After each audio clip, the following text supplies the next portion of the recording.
Welcome to the Perfectly Flawed podcast. Thank you so much for joining me today. For those that don't know you, would you like to tell me a little bit more about yourself? Hi, my name's Kai Van Kool. I'm a swimmer out of Gold Coast. I swim underneath Michael Bowl at Griffith University. My main events are 100 and 200 backstroke.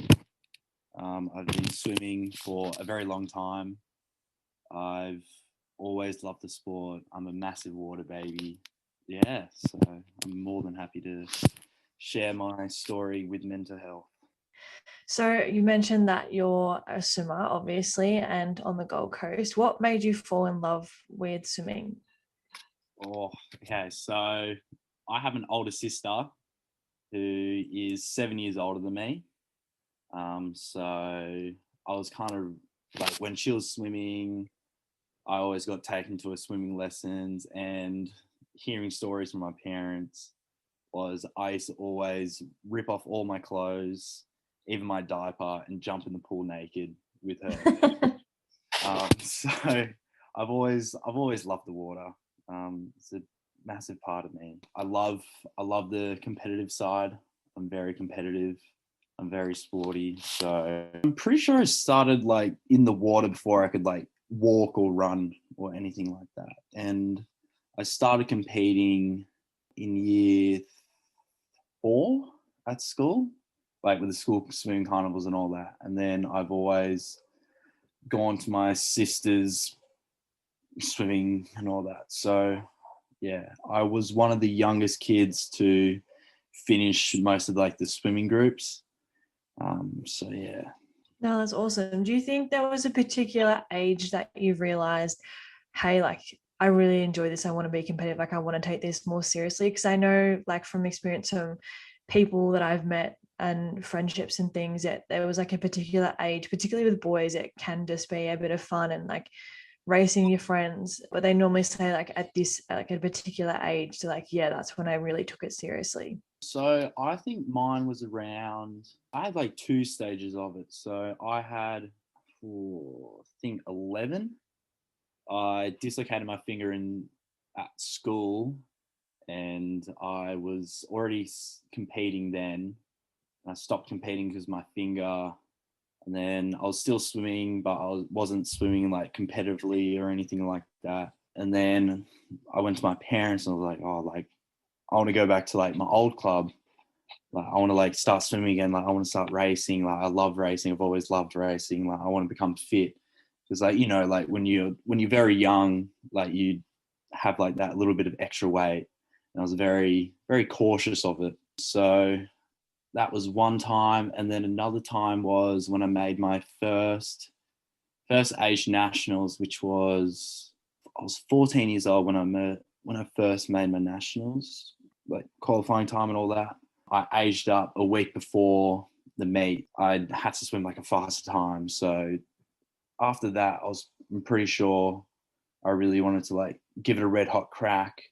And then swimming through the ages, I had two elbow injuries, 2 surgeries on my right side, one in 2015, another one in 2017. And then after COVID, I was like looking back after like all my results, and and I was just thinking to myself, like, do I want to like continue swimming, like all this stuff? And then I decided to make the move up to the Gold Coast from Sydney. I'm super happy with my move. Like my results have definitely shown, I reckon, from being here for only 6 months. That's awesome. I know, like, for myself, I moved clubs almost 3 years ago now, and it's not to you, like, you don't necessarily see, like, for me, I didn't necessarily see anything wrong was where I was, but it's not till you move that you're like, oh my God, there's so much more out there that I didn't realize. Yeah, exactly. Definitely moving to a high performance squad, which I'm in now, with like the support of like QAS and Swimming Australia is just absolutely like ridiculous. And then having like being able to train with such an amazing coach, like such a legend, like he's very well known in the swimming community and all that. And then yeah, it's just so good. Like I train with like a couple of Olympians, which is like really good for my headspace. I reckon like to the sport and all that, because they're there and we all have like the same goal pretty much, like the squad, which is like to make a senior team, to go to Olympics, like represent your country and all that stuff. So it's really good to have all that with you to help you push through the sessions. Yeah, absolutely. When you are given a hard set in training, which I can imagine there's many of those, how do you get yourself through that? Like if you're really struggling with it, how do you, I guess, like mentally push through that? Oh, so I'm not the best at this, but I know Monday afternoons is normally one of our hardest sets of the week. It's the 200, like it's like kind of like a 200 pace like session. So I hate Monday afternoons, absolutely hate it. But I know I'm a sucker for psyching myself out during the set, but I rather like just give it my best shot, and then at the end of the session, like me knowing that I've completed that, and it's just makes me like feel good about myself, like that I've achieved something for the day, knowing that it's going to make me happy and it's going to improve my results and stuff. So I just tell myself to like just suck it up and get her over and done with. Like try like do your best, like attempt it like at the best like you can, and like don't hold back. Like just push it. Like I know you're gonna hurt, but it's all gonna make a result by the end of it. So that's normally how I get through a set. Yeah, I mean, like it is tough. Like I obviously a bit biased, but I think swimming is obviously one of the toughest sports out there. And yeah, when you get in that headspace, like in a really hard set, it can be really hard, but you do have to think long term. Yeah, this is going to be beneficial. I'm going to be a better swimmer after this because of this set. And I think that's definitely what has to drive you through. Yeah. Based on that, like you said, in that you are really good at psyching yourself out. I'm also guilty of that. If you're feeling nervous or anxious before a race or like leading into Monday afternoon training, what is your inner monologue like? So I just try to keep relaxed, like on the way to a race or to training, knowing that I have a very difficult set that morning or afternoon. I'll listen to 90s hip hop, or I'll listen to like UK drill rap to try and like get myself like pumped up and all that stuff, to prepare myself for like fight or flight pretty much. Like and then I'll like keep calm. I'll like sometimes keep to myself, or like I'll talk to other people in my squad or my friends at swimming carnivals if I'm racing. I kind of like joke around a little bit, like trying to like soften myself up, so I can just get in and do the race or the hard training session.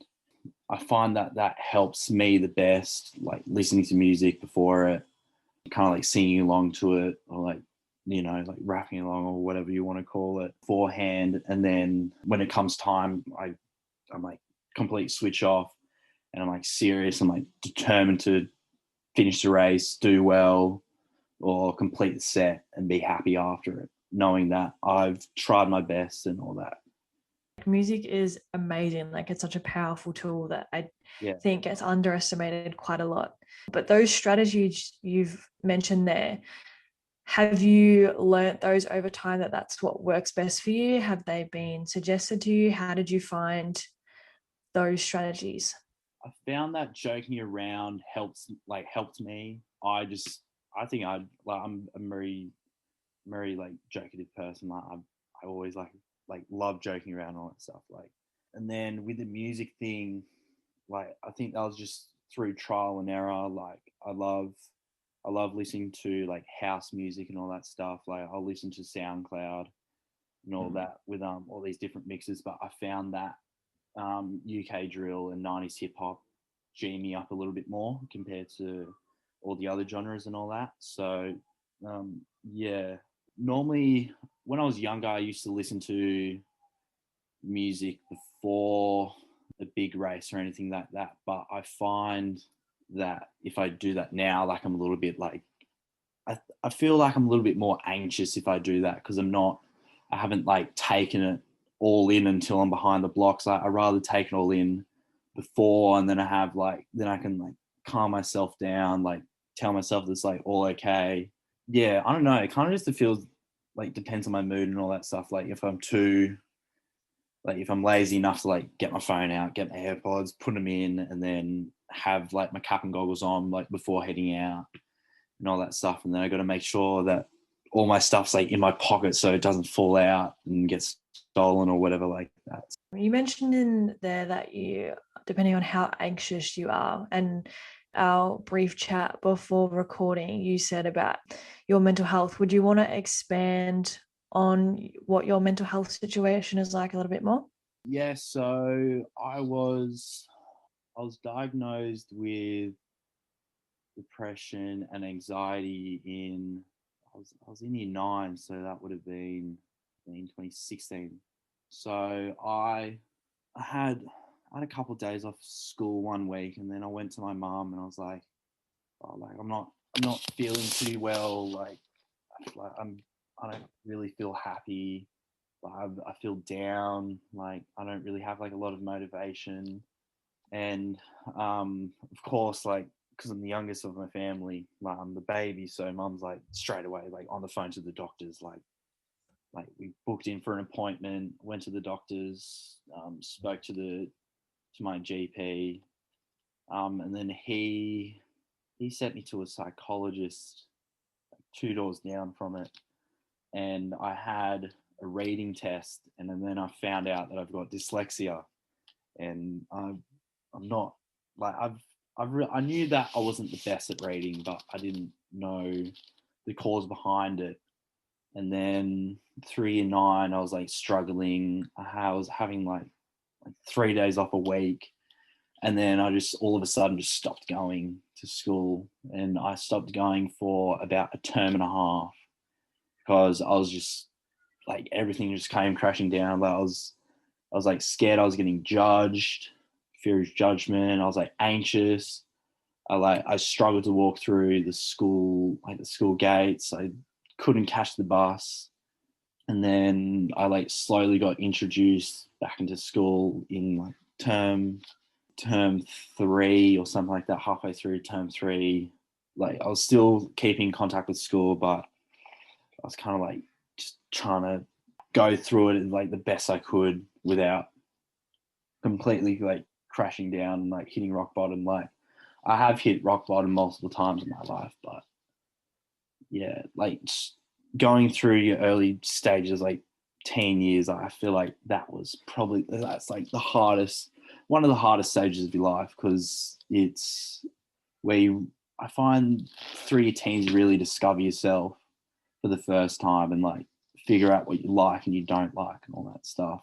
And then I was going back to school through year 9, and then by the end of year 9, I'm pretty sure I had an attendance of 46% for that year. And then the next year, same thing happened around term 2 to term 3, like halfway through term 3, had those like that amount of time off.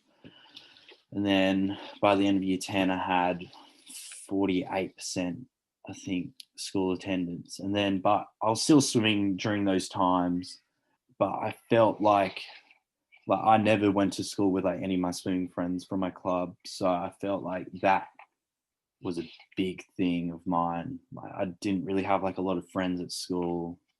Like they're all dickheads, like, like, yeah, kids are at that age.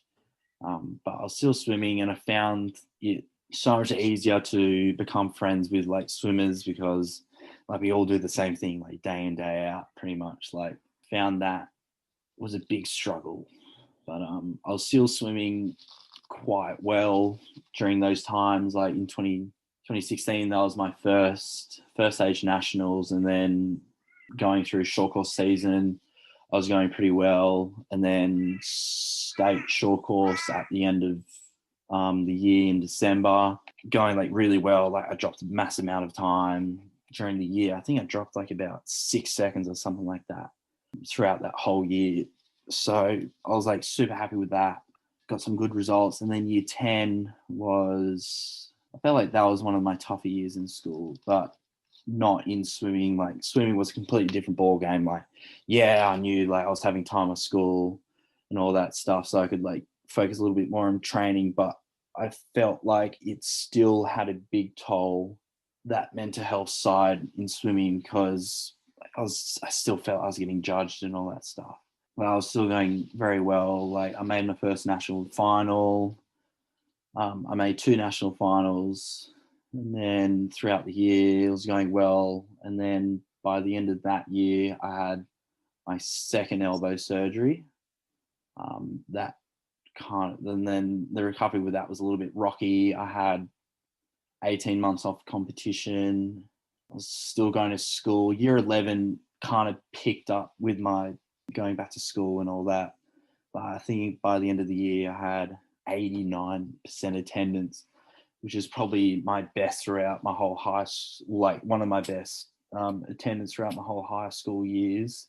I had a pretty decent friend group. I was training well and all that. And then year 12, I had really good support from the deputy principals. I had good subjects that I could just go to class, write a couple of things down on a piece of paper, and boom, subject passed pretty much.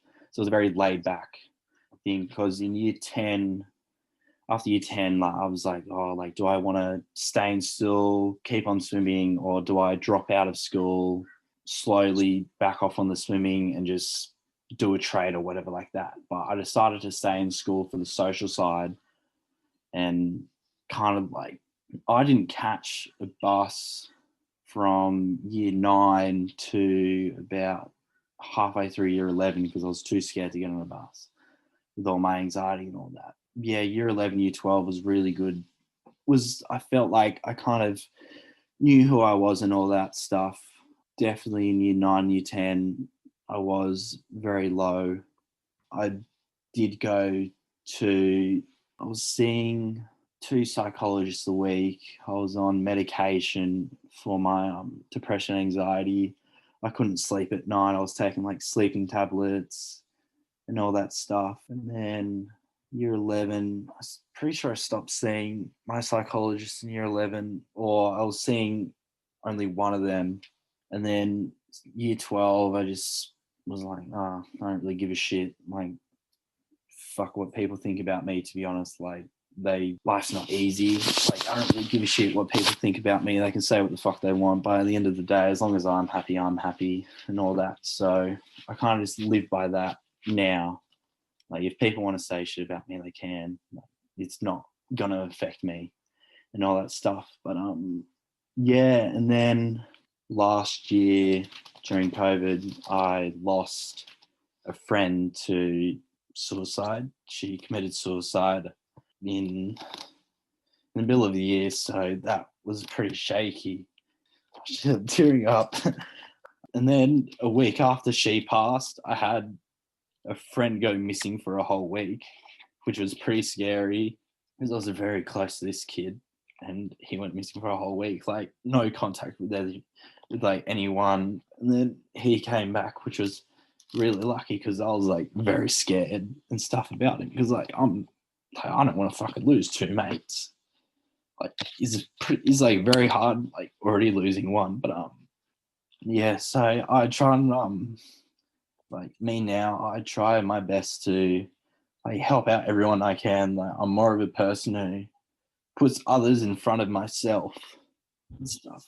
I've always put other people in front of myself, and then like after like dealing with that, by the end of the day, like I'm very tired, exhausted and stuff. And then I like forget to worry about myself, and then I start coming like, and then I like, too many words. My mood starts to come down, and then I get scared because I'm like freaking out because I don't want to like be down that low again, because it's tough being down that low. Like not really having like a lot of people. Like I felt like during school when I was hitting all those periods, I only had my my family and like my close swimming mates knew what was going on and all that stuff. My coaches knew, of course, what was going on. Like they were like asking me how I was and all that. And then knowing that none of my school friends checked up on me during those times, me being out of school, no one contacted me from school, like asking like where I am and all that stuff. And then when I got back, like I only had like a couple of people like come up to me, like ask what happened. And then I just lied about it. I was like, oh, like I was focusing on swimming during this period and all that stuff because I didn't want to tell them like my personal life, like especially at that age, because they wouldn't know what to say or do. Like they couldn't. Like I was scared that they were going to be like, oh, just suck it up, like just suck your tears back up and all that stuff. Thank you so much for sharing all of that. Getting emotional myself just thinking about what you've been through. Like, I obviously lost a friend to suicide last year too, so that hits a bit of a nerve. So thank you so much for sharing that. Like there's so many things that I'd love to ask you about. One of them being, you said in the beginning that, after a few days you went and spoke to your mum and said, something's a bit off. And then you said again there that when you had time off school, when someone asked you why you weren't there, you didn't really say anything. What's that like? I mean, obviously, I know from a mental health side of things what it's like to try and open up about those things, and it is tough. Love to know, like on top of that, what it's like from a male perspective, because I know that there is a bigger stigma around males opening up and being emotional. So I'd love to know your thoughts on that. I found it very hard. Like I still find it really, really tough to like speak about my mental health to my parents and all that stuff. But a little bit less to my friends. Like I'm very like if they're saying like, oh, like I'm struggling, like I don't know what to do. I'm like, just tell your parents. Like trust me, tell your parents. As much as you don't want to tell your parents, just tell your parents because like you are pretty much like their world, and I rather you tell them than it being too late, and then them not knowing like what the fuck to do because they're like, like when did this all start? I find being a guy who's going through mental issues is so tough because like we're meant to be like unstoppable pretty much. Like we're like everyone's everyone's like, oh, like you don't have fucking mental health, all this shit, just suck it up, all that stuff. Like the being told to suck it up when you're already like hurting inside with your mental health is just so hard. Like it's like I don't know how to suck it up. Like it's like what am I meant to do? Like I'm so clueless going through these times. Like I'm scared. Like I was scared. Like what was going on? Like I didn't know what to do. Like that's why I spoke to that's why I told my mum and my dad and all that stuff about it because I had like no fucking clue what to do. Like I'm pretty sure. Like I remember this vaguely, but I'm pretty sure when I told my mum, the first thing I told her was, "Mum, like I think I'm depressed."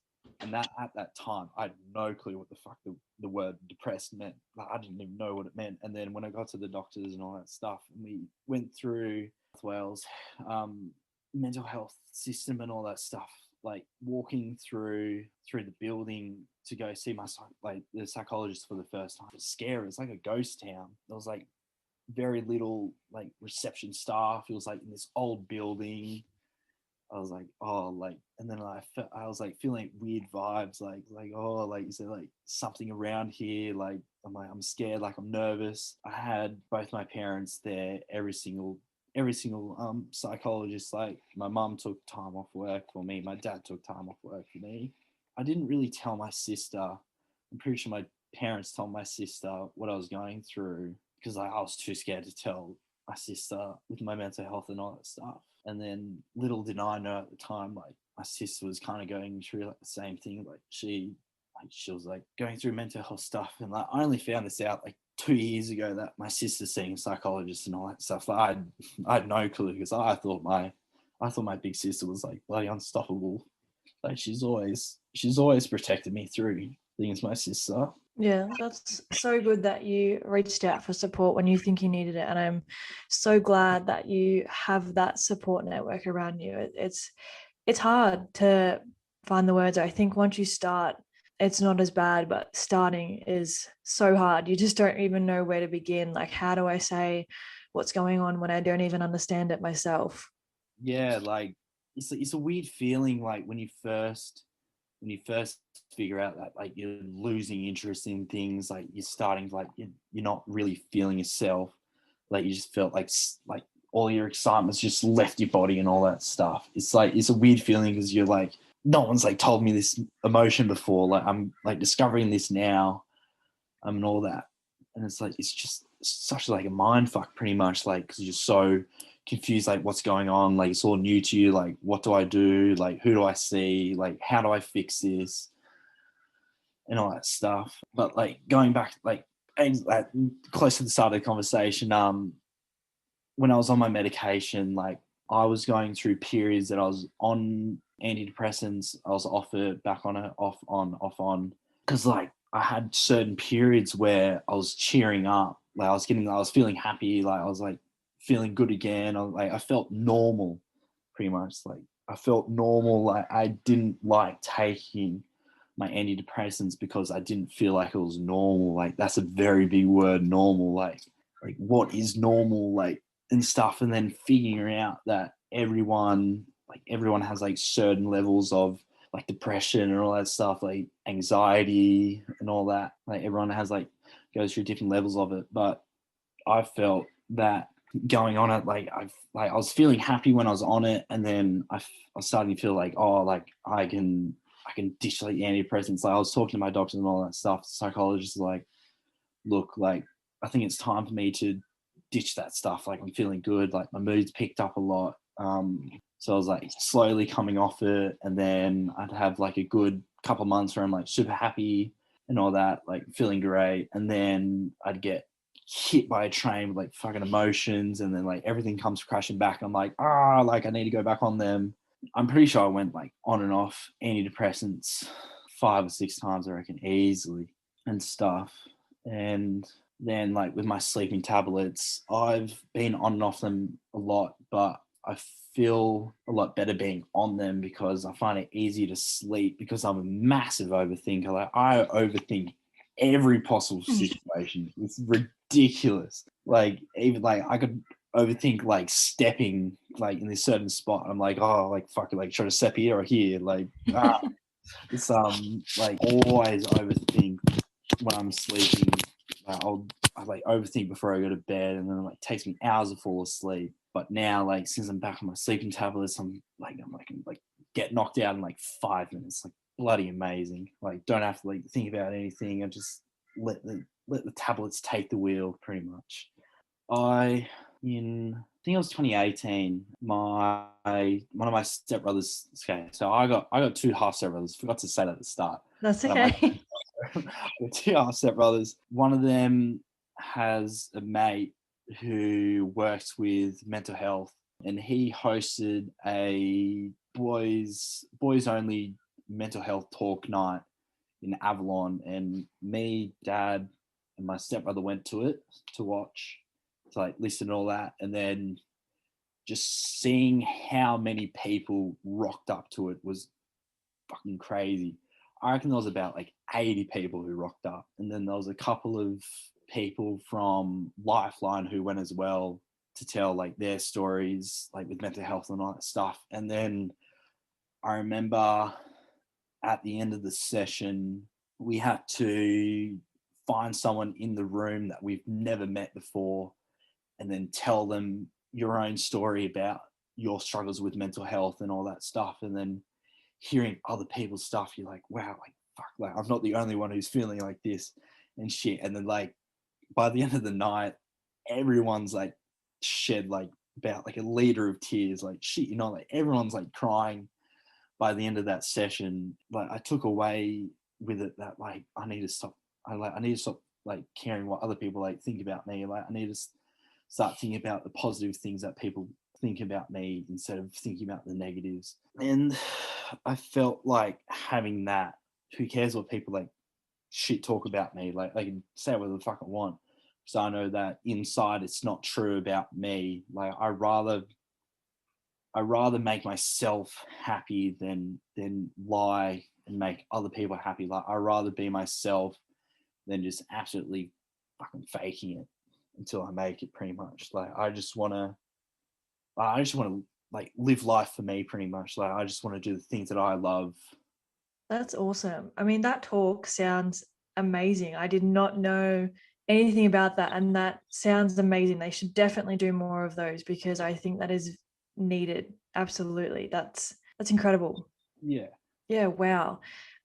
You also mentioned earlier that you had an injury with your elbow and that you didn't compete for about 18 months, I think you said. Yeah. What was that like? I mean, obviously, physically, there's a lot of rehab, but I don't think people realize the mental toll that injuries take on you either. My second surgery, that was definitely the biggest one. That was in end of 2017. I had it done, and then I didn't start racing until 2019. At like the start of 2019, that was like my first time like standing behind the blocks in my race suit, ready to race. But having that injury took a massive toll. Like after that, I gained 15 odd kilos. I'm pretty sure. Like I had absolutely no motivation to exercise. Like I was attempting to exercise. I went to a couple of PTs to like help me get motivated, keep fit, and all that stuff. It wasn't until I came back after having, I think I had like about 6 months out of the water. And then I came back, I was training, and then I moved clubs again very early 2019. And I felt like me moving clubs kind of brought up my motivation and stuff. Like I was feeling fitter, and then I slimmed down a lot during that period. Like after gaining 15 kilos, like I lost, like, I think 16 kilos. I was feeling strong, looking fit. I was super happy with my body. Like I was looking in the mirror. I'm like, wow, like fuck, like you're a sexy motherfucker. Like you've done all that hard work, and you finally like it's finally paid off. And then 2019, I made nationals. Shook myself, not gonna lie. And then I did school swimming, and then I went PB for the first time in like 2 years. PB'd, finally went under a minute 400 back, and then 2 weeks later I had another school comp, dropped a second, and then a week after that I had nationals, and I dropped 2 seconds throughout that whole meet over 100 meters, and I got third in the 100 back. That like completely shocked me. I was like super happy with it. If you watch like my race replay, I was like splashing the water after. Like even though I got third, I was just like super stoked with like even getting a medal. Like I was shocked myself for making a final, but like let alone getting a medal. I was like that just changed everything for me. Like I was like super happy. Like my mood lifted. I was like fuck, like yeah, like I fucking love this sport. Like definitely like gonna continuing it. And then swam really well throughout the rest of the year. And then 2020 with COVID, stopped swimming, everywhere's shut down, lockdown. I was doing Manly to Shelley Beach. I did that with another swim club, which I have a couple of mates in. I was swimming with them and their coach doing that. And then pools reopened. I went back to training, and then my friend passed away, and then my mate went missing, and then I was kind of like struggling a little bit with emotions because like I've never like lost someone in my like, well I have, but I haven't really lost someone that close. Like I've lost grandparents, but I was very young. I was like super young. I was only like 2 and 4 years old, so I had no clue like what death meant back then. But knowing it now, and then like hearing the cause behind it, you're like, I'm like, Jesus, like this really ain't good. Like this stuff, like going through youth and shit, and like hearing like so many like people, especially like teenagers, like committing suicide and all that stuff. You're like, holy fuck, what has this? Why? Like I've not gonna lie, I've attempted. I've stopped myself from attempting like to doing it. Fucking like hated myself after it, and then I've promised myself not to do it ever again because like fuck, like it takes like big toll. Like I felt so shit after it. I felt completely like wrecked, like emotionally tired, and all that stuff. Promised myself that, and I've promised other people that I'm never gonna, like, I don't want to end myself like that way, because it's selfish. It's a selfish thing. Being a part of that impact from losing a friend is just so terrible. Like, seeing the impact that it had on like her family and her super close friends, and then like her friends and like people that knew her, it's like a big fucking impact. And one of my best mates used to date her years ago. When I got a call from another mate, I was like, holy shit, like I need to fucking check on my mate. We had me, Toby, and Tyson. Tyson was the one who dated her, and we all had like a life 360 thing. And Tyson's phone died. Like, we had no clue where he was, because like, wouldn't ping on the map anymore. So I picked up Toby. I'm like, shit, like, we got to fucking like find Tyson. Like, we got to find him. Like, we got to find him ASAP. Like, I called his dad. I called his mom. Like, I tried to like contact his little brother. And then we went over to his house. Pretty sure that's where he was. I don't really remember, because like, it was all like fucking rushed. Like, I had so much adrenaline going through my system. I had like mixed emotions. Like, I didn't know like what the fuck to do. Finally got Tyson, and then we went to a mate's house, and we were all like with each other. And then we went back to my girlfriend's at the time, all like looking after each other, like making sure we're okay, because my girlfriend knew the person who passed away. She was very close friends with her as well. And then I stayed over at my girlfriend's house like about 12 nights in a row, because I did not want to like leave like her side, because like, I was scared, and so was she. Like, we didn't know what the fuck to do. Like, she lost 2 friends already, just suicide and all that stuff. So like, I was like very uneasy about the whole situation. It's like, I didn't know what to do. Like, like, I was scared, she was scared.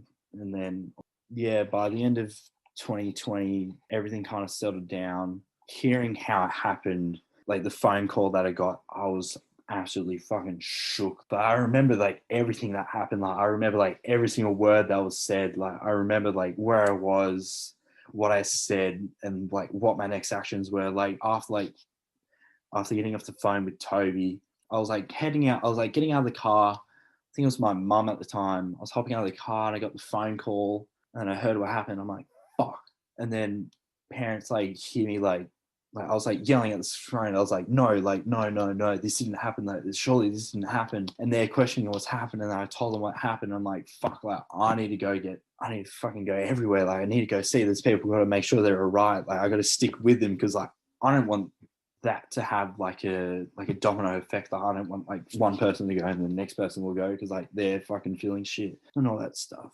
Yeah, like I'm still in contact with her parents and all that stuff. Like, I'm still talking to her mum here and there. Her dad is an official at swim meets, so whenever he's on and I'm there, like, I'll try my best to go see him and have a conversation with him and all that.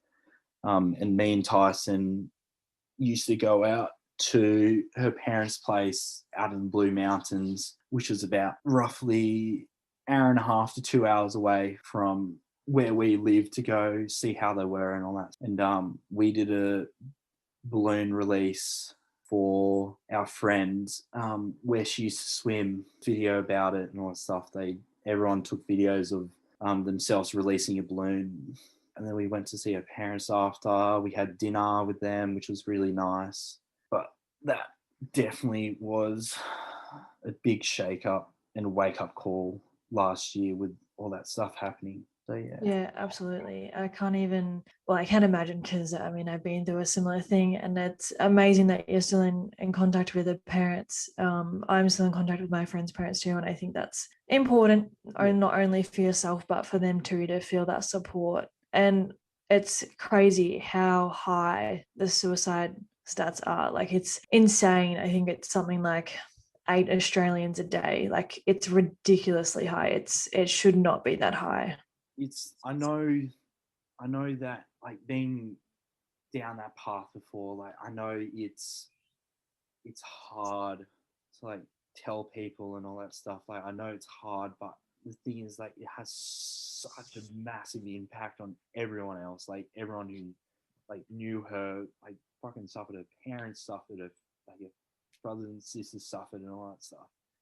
and it's so weird because like during like a month after she passed, shit, you not like I swear I was seeing her. Like there was like people driving past and like the same exact car like as she had, like same model, like same color and all that stuff, like same colored number plates and all that stuff. And then it'll be like, it's shit, not I'd fucking see her in there. Like, I'd see her in the car like driving, smiling, like waving to me and all that stuff, and I'd like shake my head and like I look back and it's not her. And then going to like a swimming carnival, you're like, fuck, like, yeah, I'm gonna like see her there and all that stuff. And then you're like, oh, that's right.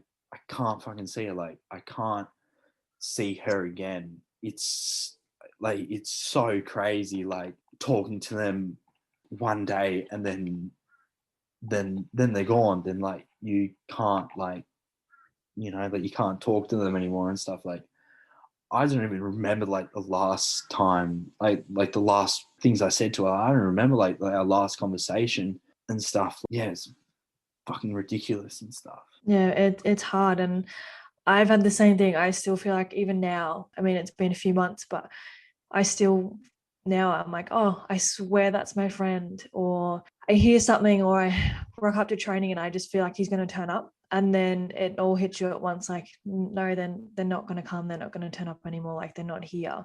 And it's such a hard concept to wrap your head around. Like, how can someone be here one day and then gone the next? Like, it's so hard to wrap your head around that concept that they're just not here anymore. Like, why? Like, where are they? Like, why are they not here? It's weird. Yeah, it's so crazy. Like it's a weird feeling knowing that they were once here and then now that they're gone and you like and all you want to do is just talk to them pretty much. A month or two after my friend passed away, I was like so heartbroken by it. I was like crying pretty much pretty much every single night. And then I went to see my old psychologist, and then she told me to like write a letter to her, write something that like, you want to like tell her, and something like that, like something about your day, like how are you going, like how you been doing and all that stuff. And I couldn't sleep one night. I was still up at like 2 a.m, and I was like super upset. Like I was like nonstop. Like I was like dreaming about her like all the time. And then I was like, fuck it. Like I went to the office inside the house and then got a piece of paper, got a pen, went to the back bathroom, which is like the furthest room away from my room and everyone else's room. And I was just writing down the note and stuff. And I was struggling so hard writing down that note. I was tearing up, and then looking at the piece of paper after, there was like ink running from like my tears going on all the writing and all that stuff. It's fucking hard doing that, but I felt doing that helped a lot. It was kind of like my chance to like finally say goodbye. She's like always like on my mind, like and stuff. Like yeah. Yeah, it's hard. I've done a similar thing. I wrote a letter to my friend too because we went lockdown here in Melbourne, like stage 4, like awful. And so because of the restrictions, couldn't attend the funeral. So I didn't really get that closure of being able to say goodbye. So writing the letter definitely helped me as well. And it's hard to know what to say and to get the words out on a piece of paper, and similar sort of thing, like you're crying at the same time, so your vision's blurry, you can't really see what you're writing, and then it's all smudgy. But yeah, it's definitely worthwhile, and it is very helpful to do. Yeah. I mean, I could talk about this with you for hours, but I am going to switch gears a bit and ask a completely separate question. What do you think impact does social media have, do you think, in sport or for you directly? Oh, it has a big impact. Like social media is really bad. Like it's so bad, I reckon, because you get judged like every like. All right, there's always one person who's gonna judge what you put up on social media. Like there's always gonna be something to talk about when like a famous person puts something up. Everyone's like, oh, like did you see like what they put up? Like, oh, that's like such a bad thing. Like, why are they doing that? That like they're gonna like lose like followers and all that stuff. Like lose this, lose that. But I feel that social media is so fake now. Like I felt like when you're young, you're like posting like up like random fucking shit. Like you'll take a photo of a carrot and you're like, look, like check out this fucking carrot. This carrot's like massive as. Like now, like it's like you kind of, I don't know, like I feel like social media now and like everyone's a fucking asshole, and like everyone has like something to say about other people. Someone like post some weird thing, you're like, oh fuck, like why are they posting that? Like that's such a like dumb thing. Like I would never do that and all that stuff. Yeah, it's a weird. Yeah, like I think it's fucking bad social media. To be honest, I reckon they should just bloody delete it. It's all fake. A lot of fake people on it and stuff. Like no one really gives a shit what you post on it, to be honest. Like you're always gonna get judged. That's the thing. Like that's how I found. Like whatever you put up, there's always gonna be one person to fucking judge what you put up, and then that'll start something. You're like, oh great, like here's this fucking blowing up and stuff. It is such a powerful tool, and it can be used in a negative way. Absolutely. I mean, I definitely think there are some positive aspects to it, but I think in the society that we live in now, people can be very judgmental, and so it definitely can be super negative and take a toll on your mental health for sure. So I think we all need to, everyone, including myself, remember that people post what they want to post, and they put out to the world what they want people to see and not necessarily what reality is. It's definitely a highlights reel. It's not a behind the scenes type situation anymore. Like you said, posting a random picture of whatever it is that's in front of you at the time. It's, people take hours to take a picture. They take 200 of the one thing and then they pick one and they all look the same, but that's their favorite one. And there's a lot of thought and a lot of hours and time that goes into just putting one picture up now. Whereas before it was just put it up and hashtag YOLO. Yeah. Yeah, like with now, like it's just there's always got to be like your photo has to fit like some sort of criteria or something like that and stuff. But like I don't care what like people think about me. Like I said that before at the start. Like I don't give a shit what people think. Like I'll put up with like whatever. Like I'll put up like random photos if I really have to and stuff. But like as long as I'm happy with what I'm posting, I'm completely chill with it. Like anyone can fucking post anything, and I'm like, yeah, that's a fucking sick photo, bro, and stuff. Like looking at photography, like this is a completely off subject, but like looking at photographers and all that stuff, they're putting up like sick pics. Like there's a guy that Gary Brickman, he's come to our training like a lot of times, and like he's like taking photos of them and they're sick photos and all that stuff. And then there's another guy at swim meet, Wade Photos. He takes amazing photos. Like he takes bloody cracker photos of everyone at swim meets, and looking at Wade will repost like other people's posts that he's taking photos of. So like when he gets his tag, like he'll like share it on his Instagram, and then vice versa. Like I know whenever Wade takes a photo of me, like and put it up, like I'll always share it and stuff because like it's a sick photo and all that. Yeah, like social media's definitely turned into fake, like among the youth and early 20s, I reckon. Like a lot of fake things just to like try and fit into the new normal in quotation marks. Yeah.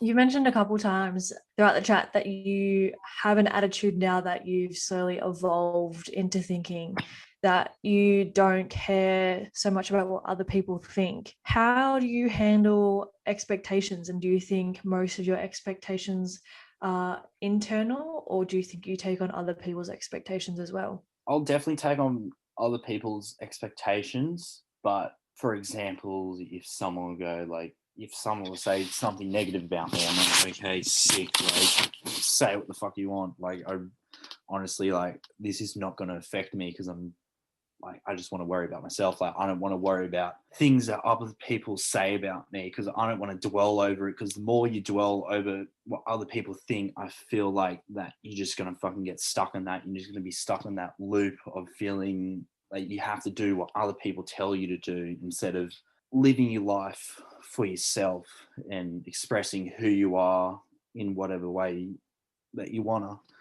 But yeah, I'll definitely take on other people's expectations. Like during swimming and all that stuff, they'll say something like, yeah, like I want to fucking thrive through that. Like I want to meet people's expectations and beat them. Like I want to be the best who I can possibly be. Yeah, like I know this is off topic, but I have finger tattoos, like I got a smiley face, a frowning face, and a straight face.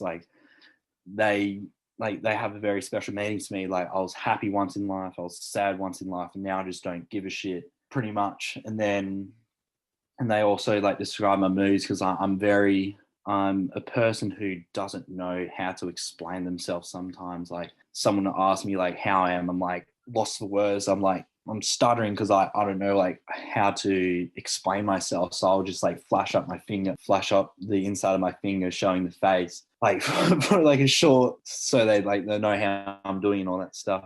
So yeah, I definitely take on other people's expectations. For example, during my 100 back final at Olympic trials this year, when I got my name called out, the commentators were like, "Oh, this person's going to be like a person to watch for 2024." That's my goal. Like, I want to meet that expectations. Like, I want to drive myself to get that goal. Like, who doesn't want to represent their country at Olympic Games? That's sick. Like, who doesn't want the Olympic rings on their body?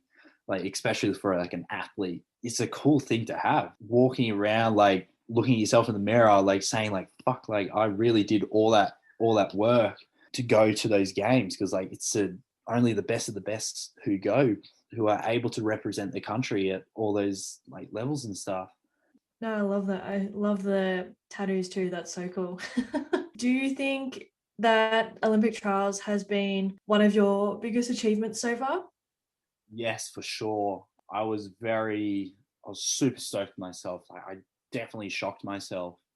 I dropped just over a second in my 100 back from like a month of training, like being at the edge of like 19, where you're starting to like plateau with your times and stuff. Like you're going to go above your PB, you might go like really close to it, and like it will take time to PB. But like making my first Olympic trials and then making my first A final Olympic trials was crazy.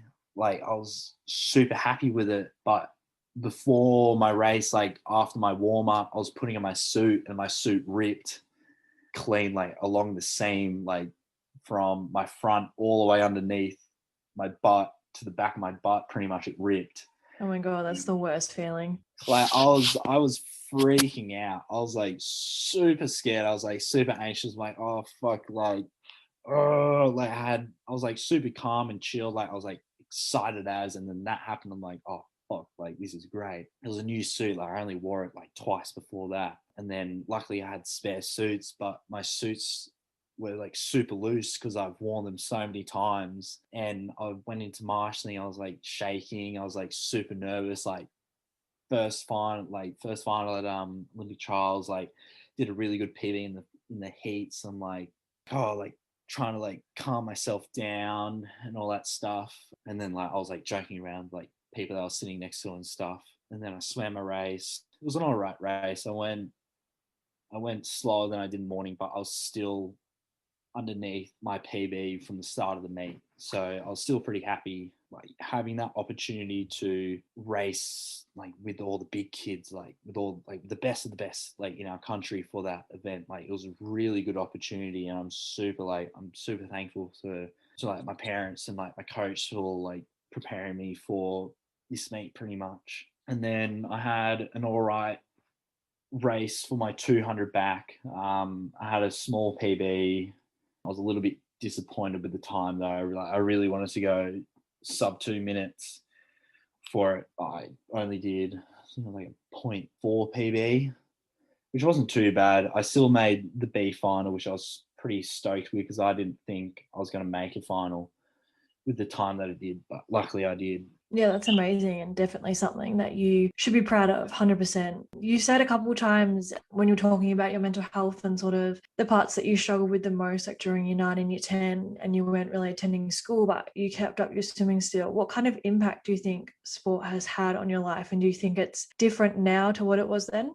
I feel like this is the same. Like when I'm in the water, I just absolutely zone out from things. Like I'm looking at the black line or I'm looking up at the sky, and like I'm creating like animals with the clouds and stuff. Like, I'm trying to like have fun while I'm training, like to a certain degree. Yeah, like having sport there during my tough times, I felt was really good because I was able to escape from being fucking depressed. Like I was able to like have a break after feeling shit all day, feeling like super bad, feeling super upset, and then coming to the pool, like like immediately changes. Like I'm with like friends and stuff who understand like what I'm going through and all that stuff, who are like super supportive.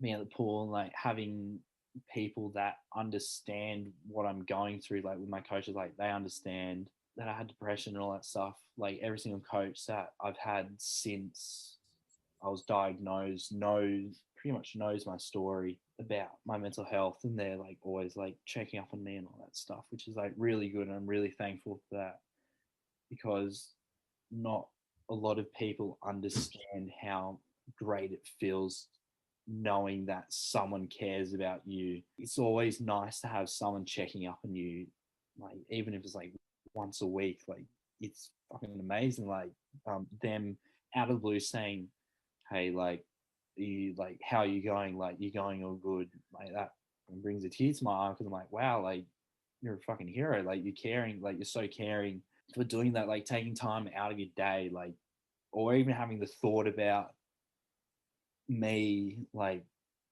and stuff. Like it's like, wow, like thank you. Like that definitely helps, I reckon. Like checking up on your mates, like definitely check up on your mates, definitely check up on your like on your family members, like see how they are, like have like a conversation with them, like talk about whatever, just talk, like have a conversation, see how they're going, and then like if they're feeling shit, like talk about it a little bit, ask if they want to talk about it, and if they don't, just like change the subject. Like don't just fucking like leave them on red or anything like that. Just like change it, like change the topic, get them talking and stuff, like as much as they possibly can. Like I know, like with my swimming friends, like how they ask like how it was like fuck, like yeah, I'm going shit, and they'll ask like why I'm feeling shit, and I'll be like, oh, like because of like this reason, and they like try their best, like cheer me up. Definitely has a big impact.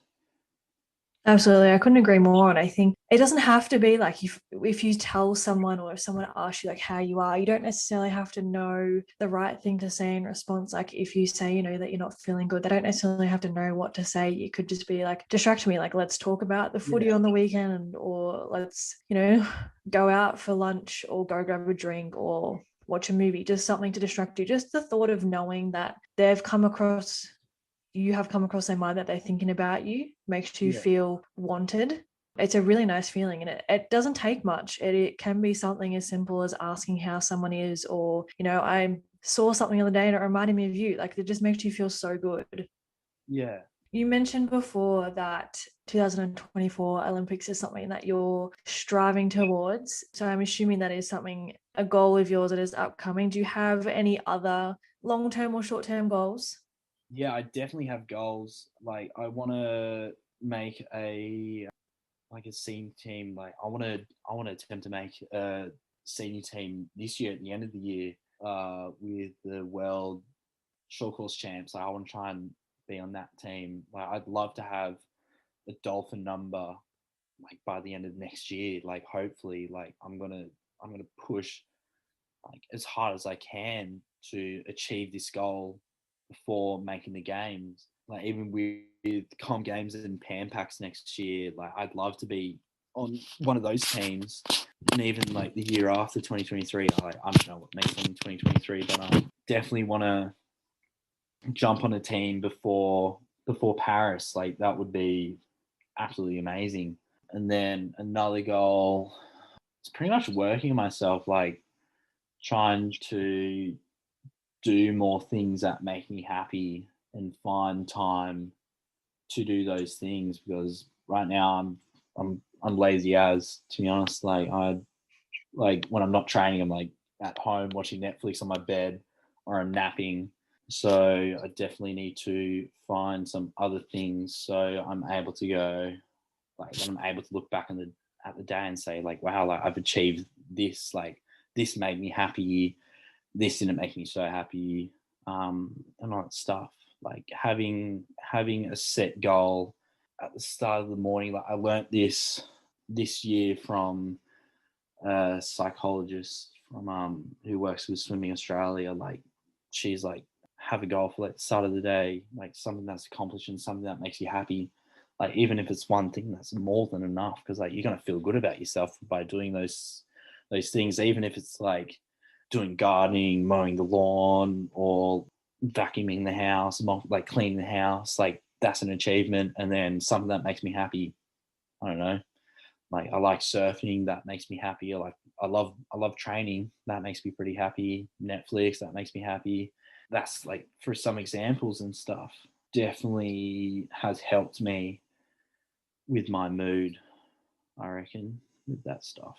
With having a goal at the start of the day and then being able to look back at the end of the day. So, Yeah, that's awesome. And I think the whole training, napping, and Netflix is pretty much the standard routine of most swimmers. So that's not something I would be too worried about. Finishing the conversation, I like to finish with 3 questions. The first one is, what is something you are most proud of about yourself? And it doesn't have to be swimming, it could be swimming, but it's up to you. something that I'm most proud about myself is definitely finishing school. I finished school, but I never did the HSC exam. I never sat that, but super happy about that. Finishing school, I'm happy that I've made it to the age of 18 and I'm still here. Like that's fucking amazing. Like one of my best friends, mum, Kathy, I remember she saying that like she's even shook that I'm like still here.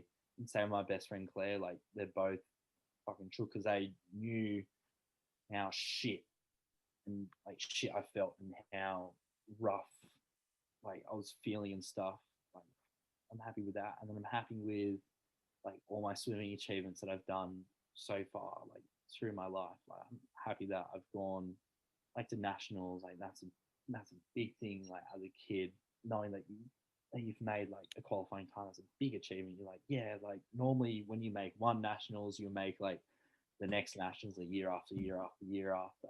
Like having done all that, and then even like medaling at like an age nationals, and then making your first open nationals, and then making an open national final, and then medaling at an open national final, like doing all that stuff, like that's a bloody big achievement. Like knowing that you're one of the best in the country for that race at that time is just such a great goal. After Olympic trials, like I was super happy with like all my achievements, like knowing that done my best that I could to accomplish my goals and stuff. So yeah, but I reckon definitely the biggest one was that I'm still here. Like that's a big shock to myself that I'm like still here somehow. That's awesome. And you've definitely accomplished a lot and been through a lot. So it makes me feel so good to hear you say that. The second question that I have is, what is your favorite quote or the best piece of advice that you have been given? Oh, favorite quote. Oh, there's a rapper who I forgot his name, but I have a video saved. He's saying that he has 2 phones. He's got one for business and one for personal calls. And he says that when his personal phone call rings, he knows he knows that you're ringing, but he doesn't care. Like he knows that you're ringing, but he just wants to live his life for him. Like he wants to live life for himself and stuff. Like that's what I live life. Like that's what I'm living off right now. Like I live life for me. I do the things that I want. People don't like have an issue with that. Then like I'm sorry. Like I'm doing what makes me happy. So that's a quote. And then there's another quote that Kenneth Toe used to say, and I've forgotten it. I have it up back in Sydney. I've got a plaque with his, because in state teams 2019 we had Like when he passed away at the start of the year, our New South Wales cap had his dolphin number on it, and I won the Kenneth Toe medal, which is the first and only one. And I had the cap framed, the medal framed, and a plaque with the quote that he used to always that he used to live by, but I've forgotten it. I'm pretty sure it's like something to do with you still have to push through even if you're having a hard day. It goes, in life, you don't get much done if you only work hard on the days you feel good. Oh, I like that. That's good. The final question I have for you is, do you have any tips for those that are listening? Like I said at the start, check up on your mates. Like check on, like even if you haven't spoken to them before, just see how they are. Like just check up, because that makes that other person feel so good about themselves and stuff. And then if you're going through, like if you're starting to like, if you're only starting to like fully depressed, like just tell your parents, like they fucking care about you. Like you are, they created you. Like you, like just tell them, like as like, I know it's a hard thing, especially for a guy. I'm not too sure from a female point of view, but it's fucking tough telling your parents, but letting them know that you're not doing great, then rather putting on a fake face, you're only damaging yourself. I hate pushy psychologists, but trust me, just fucking go to them. Like you need, like if you're feeling depressed, just please go. Like it's not the end of the world. Like just do it, please. Trust me. Having the help and support from them has like definitely lifted my mood. Like I still know I'm not 100%. Like I don't think I ever will still be 100%, but it definitely has changed, and it's definitely changed my attitude towards life as well. Yeah, absolutely. I couldn't agree more. Thank you so much for sharing as much as you have. It's not an easy thing to do. So I really appreciate you sharing that. And I'm sure it'll help so many people out there knowing that if you can talk about it, they can too. So thank you so much for joining me today. That's right. Thank you for having me.